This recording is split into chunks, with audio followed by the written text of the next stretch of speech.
Hi guys, and welcome back to World of Tanks, and today I'm going to be looking at one of the heavy metal hero tanks. I'm going to be looking at the M51 Super Sherman, or the Sherman, or Israel Sherman, as they called it. Now, it's a French Sherman. It basically, well, I say it's French. It is and it isn't. It kind of was originally, and then it was passed over to Israel, and Israel basically wanted a different engine and suspension. So, although it looks very similar to the M4A1 Revalorized from the PC, it is not. It has different suspension, and it has a diesel engine in it instead. So, bit of a brief history of this one. After the war, the French found they had loads of Shermans, M4s, in various configurations, and this was an M4A1, I think it was. And they basically upgunned it and put a 105mm gun on it, and then passed it over. Well, Israel sort of saw it and said, yeah, that's really good, you know, turret and gun mods look good, but we want a better engine and suspension. So it's got the suspension from the EZ8 tank rather than the M4. I've got an M4 here as well, just for comparison. That's your standard M4, and that's your M51. So you can see the hull shape is slightly different to the normal M4 that's in here. Like I say, it is the M4A1. So yeah, it's got a dirty, great whacking 105mm gun on it. And the other heavy metal heroes as well, while we're here, you've got the FV305 or Super Bert, and you have the ISU 130. There you go. Now, quick brief overview of the three. They're in a mega bundle at the minute for 30,000 gold, including 30 days of premium and 20 times 3 boost ops. It is a very expensive bundle. But the tanks, the standard retail price, this is, well, it's 9,440. Bert is around the same price, about 9,500 gold individually. And the ISU 130 is around 12,500 gold, which I think is quite expensive for the ISU 130. But I think it's the only Tier 8 Soviet premium TD that there is so far. I can't think of another one. I might be wrong, but I really can't think of another Tier 8 Soviet one. But yeah, I think 12.5 is quite expensive for that. It really is. I think 9.5 for these, it is almost exactly sort of, it seems very average price. Tier 8 premiums go from about 7,200 up to about 12,000, or well, 12.5. And the 9,440 just seems to be sort of kind of in the middle. So it is a very sort of average price for a Tier 8 premium, and obviously this is the first Tier 8 premium arty as far as I'm aware in the game. But we're here to look at this. Hopefully in a bit I'll be uploading the FV305 video, but it might be the 130, and whichever one I don't do today will be tomorrow. So let's have a quick look at, plays up to tier 10, no preferential matchmaking, and that's the same with all of them. 1,400 hit points, and its bonuses are 50% silver, which is quite nice, it makes a decent amount of money, and 15% XP bonus.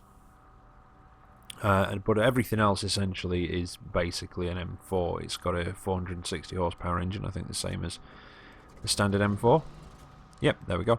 But it does have better terrain resistances, so even though it's got a lower power to weight ratio, on flat ground it is quite nippy. You notice it more going up inclines, but coming down a decline or on flat ground, you know, it is fairly nippy. In fact, coming downhill it really can pick up speed quite well. And I'm having quite a bit of fun in it. I mean, personally, I think it's more like a Super Firefly rather than a Super Sherman, and I sort of have quite a bit of luck playing, well, quite a bit of luck, yeah, I have decent games playing it as such. But anyway, it's a 105mm gun, 4.69 rounds a minute, so it's same size gun as on, say, the T29, the T32, etc., but a lower rate of fire than on those at 4.69, which is, you know, fair enough. It does have slightly more pen. I'm comparing it to those because obviously, you know, even though it's French, it's a shit, well, French, then Israel. It's Israeli. It is, you know, it's an American tank essentially, and you know they've got the 105 as well. So I'm going to sort of compare it back to them. 200mm of penetration on your standard ammunition, which are APCR, and 390 damage. So the T32 and the T29 ones get 320 damage, as do a lot of the 105mm. Your premium ammunition on this are heat rounds, and that's 250 pen, again 390 damage, and 53 480 for your HE. Aiming time is 2.4 seconds, which is not too bad when you're in game, slightly on the long side. Accuracy at 0.35, which isn't too bad. And again, I should have done this before, but I didn't because, well, sometimes you make mistakes. But I'm just going to compare it quickly to, say, the T32 accuracy when I can find my T32. There we go. 0.41. So yeah, it is more accurate. Aiming time's slightly worse, but only ever so slightly, and it is definitely more accurate. That's 0.41. This is 0.35. So yeah, there you go. I was bouncing quite a few shots and things. I'm getting a bit frustrated with it and blaming RNGesus, but then I realised that it does actually have APCR as standard, and it made a lot more sense to the shots that had bounced. Yeah, I know, a bit of a donkey mistake there, but yes, I didn't realise it had APCR at first. Anyway, back to the packages. You've got a whole traverse, when I can talk, of 42 degrees a second, and a turret traverse of 42 degrees a second as well, so your traverses are quite nice, and a fairly decent view range of 390 meters, which again is quite nice. Signal range 750, so you're going to be able to stay in touch with things. Now, this video should have actually gone up last night, but there are a couple of reasons for that. One, the test drive tanks, because these are loaners, they didn't go on until fairly late in the afternoon, so I didn't quite have time to get the footage I needed, and I was in quite a lot of pain yesterday with my knees, so that does affect it. You know, it's very difficult to concentrate, so I thought I'd get them both up today. But anyway, supplies. Well, it's standard ammunition, even though they are APCR, 580, which isn't bad, 4,800 for your heat, and 410 for your high explosive. I have got strong coffee on here and a large first aid kit, but a small repair kit. Seem to get your armour is the same as a Sherman, so you are very much a glass cannon, hence why I sort of treat it a bit more like a Firefly, but not quite as aggressive when I'm top tier. So I was getting crew members knocked out a couple of times. Whenever when you get hit, there's a good chance you get them knocked out. Hence, for a large first aid kit and strong coffee, because I've not been set on fire on it yet. Touch wood. So I went for that just to try and improve the reload, because it can feel a bit slow at times with that reload. Equipment wise, well, I've gone for a vertical stabilizer, a gun rammer, yes, and coated optics. I just feel that spotting your enemy is important in this with the lack of armor, and obviously vertical stabilizer, because it keeps the aiming more accurate when you're moving your turret or when you're actually moving your tank. And gun rammer, well, self-explanatory really. Now, another thing is, you cannot put camo on this. This is a perma camo, so you can't put your own camouflage on it. I'm not sure why that is. I don't think it really needs it. I think it'd be nice to be able to put the camo on it, but you can't. So this is it. It is perma camo. And I'll show you, look. You can put inscriptions on and emblems, but yeah, no camouflage, unfortunately. Crew skills, well, it's not a dual crew trainer, and I don't have a particularly decent French crew, so I've put my 5100 crew in here with track mechanic, repairs, and sixth sense, and I'm teaching them camouflage. Now, I would say repairs you probably do want on this, but it is not an essential thing, not something you want to go for first. You want to think of this, again, like you would a Firefly, a bit more like a traditional TD in some respects. So, camouflage and sixth sense, definitely I would have said, when I can get into the skills. Possibly your brothers in arms would be useful on here as well, as would possibly jack of all trades and situational awareness. You've got very good ground resistances, so you're alright there, but clutch braking, no, I'm not even sure clutch braking, to be honest. Probably snapshot, and then possibly some of your more stealthy skills, depending on how you want to play it, but I would go for maybe things like muffled shot after that. So maybe sixth sense, camouflage, situational awareness, brothers in arms, pain tolerance, and then possibly your stealthy ones, and get repairs in there as well. Yeah, I think so, possibly. Not had loads of games in it, so thinking on stuff like that sometimes it can be a bit, but yeah, I'd say. But yeah, I could be wrong, and if any of you guys have got any other suggestions, please leave them in the comments for me and other people to see. So let's get a look at the modules. Well, like I said before, 460 horsepower engine like the standard Sherman, but it is obviously a heavier tank. It's had turret modifications, as you can see, and it's got a bigger, heavier gun. So your power to weight ratio is slightly smaller at 13.06. I think the normal Sherman's just over 14. You've got a forward top speed of 43 kilometers an hour, and it does reach it. Like I say, on flat ground it is quite nippy. A reverse speed of 16 and a fire chance of 15. Like I say, touch wood, not being set on fire yet, so I've taken the fire extinguisher off and put strong coffee on just to try and improve the reload and aiming, etc.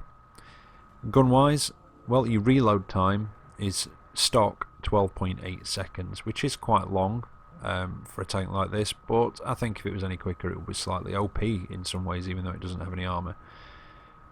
Your maximum elevation is a bit surprising actually, at only 15 degrees. I can see, well, you can see the breech doesn't have a great deal of space to go down, but you do have quite a pleasant gun depression of minus 10 degrees, which was a lot more than I thought it was going to be. But the elevation has been an issue for me a couple of times and prevented me from getting shots on things, so do bear that in mind. The commander's hatch, as you can see, has also been made a bit taller. I don't think that's quite as big as it is on the normal Sherman. Now, terrain resistances, like I said before, are quite good, 0.9, 1 and 1.7, so that does make up somewhat for the lower power to weight ratio, and it's not as sluggish as you expect it to be, apart from, like I say, going uphill. I do quite like this tank.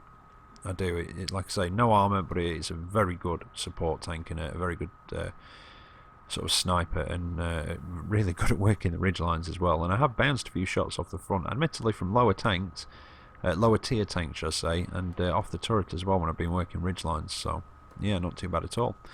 There you go, large turret on top. Radio is in the sort of duck bill on the back, if you will.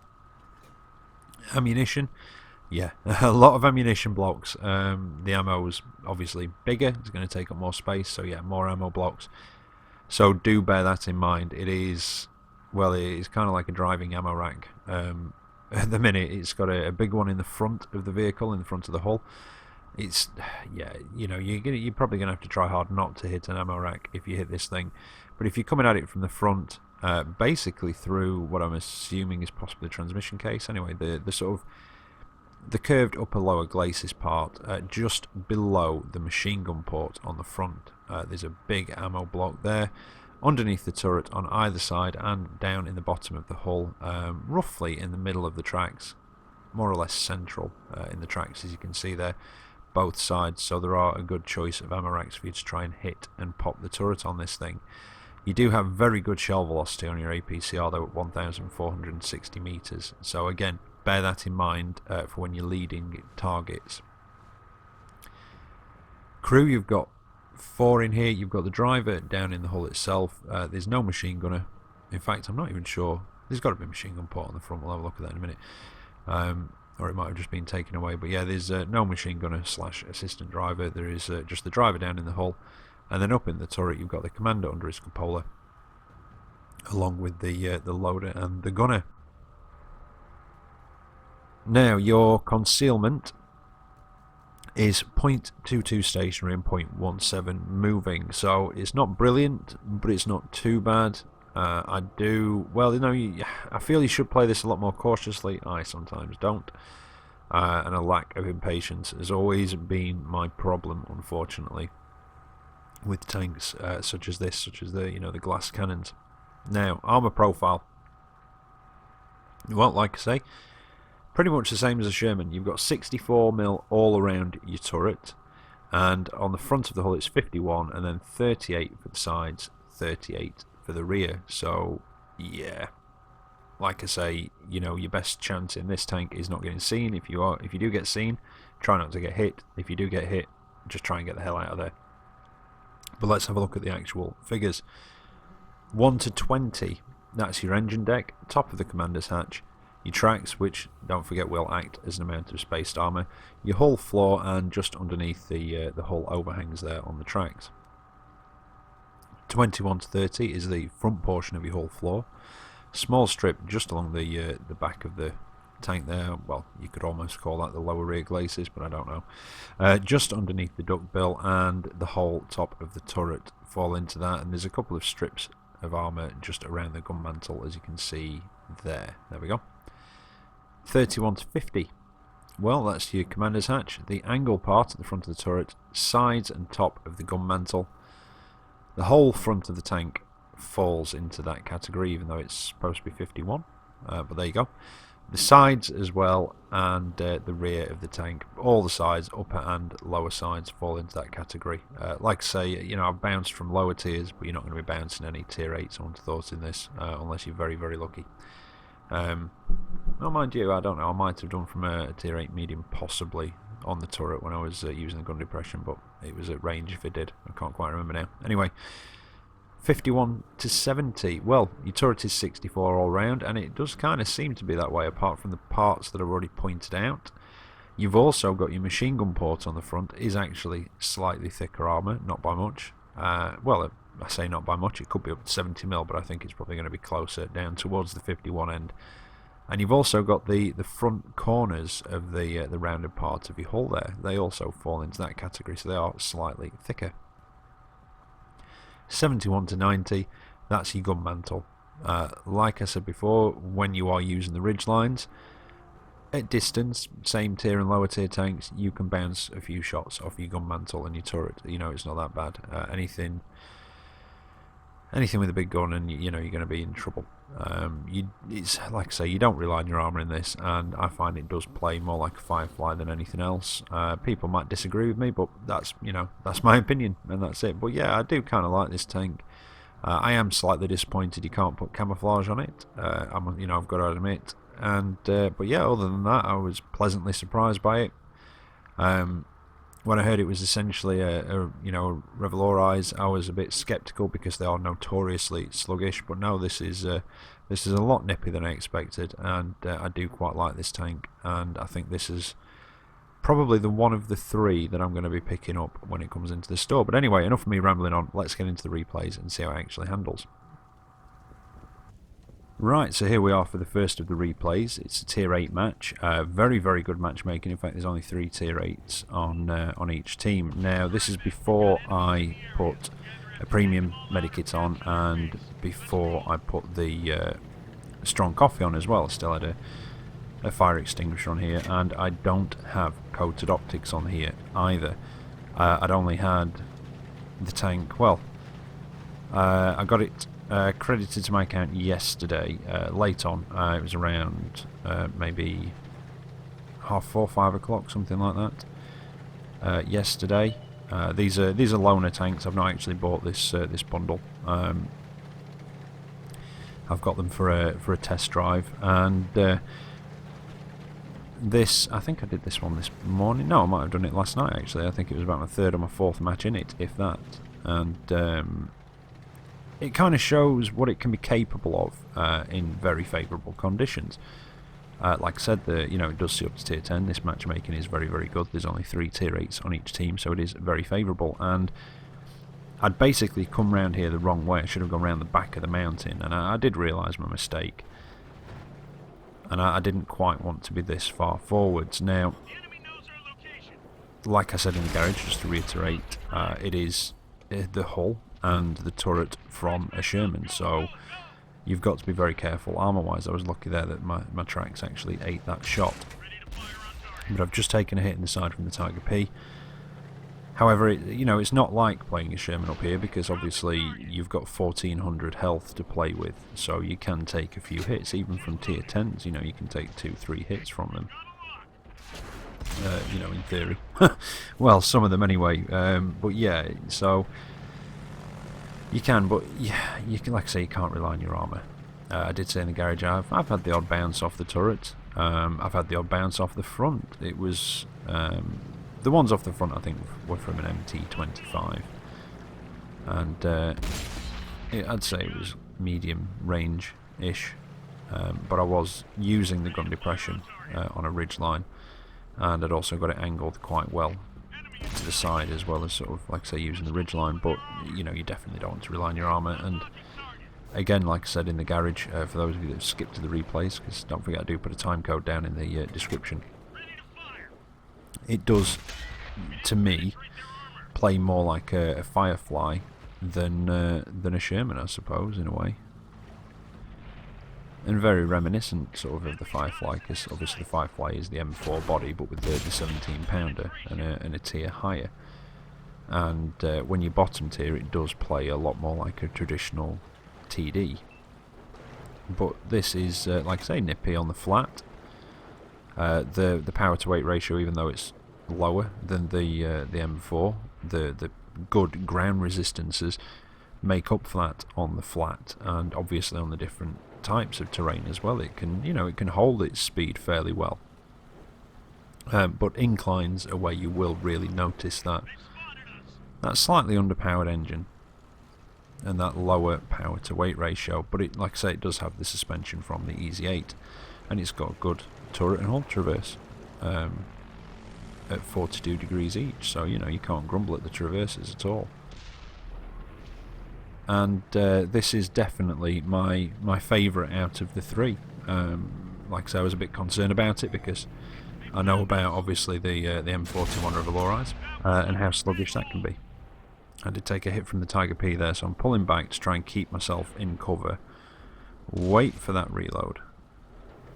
And it's down to 11.5 seconds, and that's with, well, at this point that's just with a gun rammer, I think. It's taken a second off it, roughly. And now I've got the strong coffee on it. I can't remember if the second replay has the strong coffee or not, but we'll see what the reload's down to with that. And then obviously if you had Brothers in Arms, that would reduce it even more. And if you didn't put coated optics on and went for vents instead, that would reduce the reload even more. So you could possibly get it close to maybe the reload on a Mutant 6 without any equipment and skills, maybe. I don't know. Something I'll have to have a look at, because that is slightly slower than the reload on the T29 and T32. Anyway, taking a bit of a kick in here from this T29. He's got the 90mm, I think. So I did take quite a bit of damage there. It's quite late on in the match, but really I could have done without taking that much damage. But by the time I realised it was the 90mm, I should have realised from the first hit. It was a bit late for me to pull back, so I thought I'd take my chance and finish him off, which I did. And that was very lucky from that Tiger P. Did he bounce there? I wasn't quite paying attention. I should have done. But that was very lucky, but I am on very, very low health here, 128. You do have the good, you do have good gun depression, like I said before, minus 10 degrees, but the gun elevation can be an issue and has been an issue for me in this. And I think out of the three, this is probably going to be the only one that I actually buy for myself. Now that Tiger P is, oh, now I've gone too far, now I've got to keep going over and donk it by just not aiming properly. Yeah, he's looking at me, I'm not taking the chance, but luckily somebody took him out before he had a chance to kill me. That was very lucky. That could have very well been the end of me there. Yeah, there's a fatherland up there. Can I get him? Nope, it bounced. And yeah, at first I was getting a bit annoyed with this because I'm like, why did it keep bouncing? Surely that should have penned, not so much that on the fatherland. That was a bit of an iffy shot, but there was a couple of games where I'd taken shots and I was getting frustrated at basically, I was thinking RNG's just having a bit of fun with me today. A nice big hit on the IS there. And if I can just hopefully reload before he does, but he's going for the ram. Crap. Need to get out of the way, and now my turret's going the wrong way. And that's it. And he manages to take me out. I did panic slightly there, just trying to get out of his way so I didn't get ram killed. And that's it. Yeah, like I was saying though, I did have a couple of bounces. And I had, like a noob, failed to notice that it has APCR as standard. So that explains why some were bouncing. I think I did mention that in the garage as well. But yeah, obviously APCR gets decreased normalization against angled armor. But anyway, came out of that with a high caliber and just a shade under 4,000 damage done with 127,000 credits. And a little bit of blocked as well, 355, which is not bad. I'm kind of going to discount the first class mastery because it is a new tank. I'm assuming they'll set it to something sort of fairly standard to start with. But yeah, they can quite often be fairly easy to get them. I've not seen many of these HMH tanks actually, but it is quite an expensive bundle, I've got to admit. And I mean, No, I think I'll cover those in the others. I was just going to mention something about Bert and the ISU 130, but I'll cover that when I actually go into the reviews. Now, here's the second match. This isn't me, this is my wife. She's having a go in it. She really enjoys this tank. It wasn't the one she was looking forward to.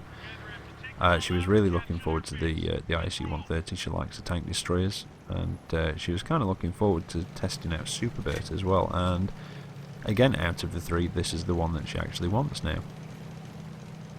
You know, Super Bert is fun. You know, it is fun. But anyway, we'll go on to that one in the review. I was hoping to get that one up today because I didn't get this one up yesterday, and I even said, I think, in the garage that the Bert one was going to be today. Unfortunately, something has come up. Again, it's prevented me from doing both of these today, so I am slightly behind. However, I've got more or less what I need for the FV305 review, so tomorrow that one will go up. That one will be up in the morning. Early on in the morning, actually, I'll upload that one, and the ISU 130 will be up by, well, it'll be up tomorrow evening around the normal time. Well, evening for where I am anyway. So yeah, it's unfortunate. I do apologise, but it couldn't be helped. But I've got this one, and like I say, they'll both the other two will both go up tomorrow. So all three of them will be up by Wednesday, which is what it was going to be originally. But yeah, like I say, I mean, I do like this tank. You know, obviously it has its issues. You know, it's got no armour, so anybody who doesn't really get on with this sort of glass cannon support type tank isn't going to like this one. It's just that simple. And I am disappointed that you can't put camouflage on it. I think I did mention that before as well, but like I say, some people do skip it. Now it gets a hit on the T10, but it doesn't pen. And pull back a bit. And just try and use the gun depression. You know, the turret's probably not going to bounce. Well, no, it's not. It's not going to bounce the T10. But he's taken, well, yeah, he's decided to go for something else instead. T43 across the edge, wait for the aim time. It does feel slightly long, the aim time, and I don't quite know why. It is slightly longer than it is on the T32, but not by much. In fact, by 0.1 of a second, so I don't know, sometimes it does just feel a little bit long, but no, it's not too bad. Oh, just knocked the T54's gun. But yeah, it does just remind me of some sort of Super Firefly. I mean, I really liked the Firefly. I still do like the Firefly and the Boilermaker. However, the Sentinel AC4 came along, which is very, very similar to the Firefly. Only it has gun depression, which unfortunately the Firefly does not, and that's one of its sort of downsides. So, you know, I ended up preferring the Sentinel, and now this has come along, and I really do quite enjoy this tank. I've had some really bad games in it, and you know, I've had some good games in it.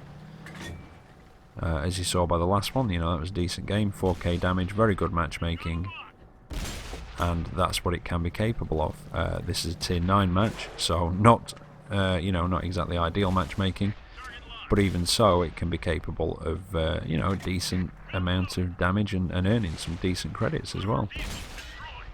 In fact, I had a game earlier, and I was going to put it on, but this was, well, it's over half an hour long anyway, this video. Oh, the Tiger 2's come in, and not quite reloaded in time, didn't manage to pen, and now unfortunately the ammo rack is damaged. That is something I meant to mention as well, and I completely forgot about in the garage. Wet ammo rack as a skill on your crew would be a very prudent choice with this. Because you've got so many ammo racks in it, and because you've got so little armour, you do get ammo racked quite often. So yeah, that would definitely be a worthwhile skill to go for, and I did forget that one in the garage. But yeah, anyway, back to what I was saying. It just reminded me then when the ammo rack got damaged. Yeah, I had a match, and I think I only got 5 pens, or 6 pens. I think it was something like 6 fired, 6 hit and penned. Yeah, it was, yeah, 6 shots, all 6 penned. And I came out of that match, you know, I basically put myself in a situation which wasn't bad at first, but turned bad very, very quickly as the team just sort of crumbled a bit. And even with those 5 pens and strong coffee on it, I'm going to discount the repair kit because I didn't use it, not the repair kit, the medikit. Even with all that on it, sorry, the strong coffee on it, so that's 20,000 gone straight away. I think I still made 68,000 credits and still did like 2,000 damage with only like 5 or 6 shots hitting. So yeah, and I think I still came top of the table as well. So you don't have to do, you don't have to score a lot of hits to earn credits in this. You really don't, and you know, to do a decent amount of damage, 390 per shot is, you know, a good amount of damage. Now, unfortunately though, my wife is now in a bad situation. 285 health, definitely a one-shot for the fatherland. I can't quite remember what that medium was. I want to say it was the T54, and I would say that that's, yeah, probably going to be a one-shot for him as well. And not much hope of bouncing, so yeah, not a particularly good situation, so she moves out, which is a very good idea. Now, I will try and check the reload on this, because it was 11.05 without the strong coffee, and it just went low. Wasn't fully aimed, but he was going to shoot and move, which he indeed did, so 10.57 seconds. So that's with the strong coffee on it as well as the gun rammer. Now where's he gone? There he is. Oh, that was a very low roll at 314. 390 average damage, remember, so yeah, 314 was quite a low roll. He's going to reload in time. Not quite, and the fatherland takes her out, unfortunately. But not a bad result. Still 40, this is on a loss, 47,000 credits, take 20 off obviously for the strong coffee, and still over 2,200 damage done. And, you know, and top of the table as well. Unfortunately the team didn't do particularly well in that match. But again, it was a tier 9 match, 13 shots fired, 10 hit, but only 6 penned, and that is sometimes the case with the APCR. But anyway, there you go, M51 Super Sherman. I hope you've been informed, I hope you found it entertaining, and I'll be back tomorrow with the SuperBeard video, so, and then hopefully later in the day, well no, it will be later in the day with the ISU 130. Now, all these tanks are coming on their own. They're not coming on at the same time. I think the first one that's coming on is the ISU 130, and I think that's there for a week or so. But it appears, from what I saw in the store, that all the bundles are coming on at once. So you will have the ISU 130 will have the fully loaded, the loaded, and the base bundle all there at the same time. That's what it appears. They may change that, so you know, I'm only taking a guess. And same with the Sherman. I think that's the one after, or maybe the Bert is. And again, all 3 bundles should be going on at once, so you can have the fully loaded base, which is nice that it's not a timed release. And I think with them giving that time in between, it means that, you know, if you're wanting one of them or more than one, you're wanting to sort of buy them, it'll give you a bit of time to get your gold together in between them. But yeah, there you go. I quite like that tank. I think it's good fun, definitely, and it's definitely my favourite out of the 3. I really don't care for the ISU 130 at all. And Super Bert's fun, but I just think they ruined Bert when they nerfed it a few months back with one of the updates, and they really nerfed its ground resistance, aiming time, reload time, traverse speeds, and yeah, it sort of kind of took the magic out of it. But anyway, there you go. So yeah, I'll be back tomorrow with those videos. So until then, take care out there, and I'll catch you next time. See you later.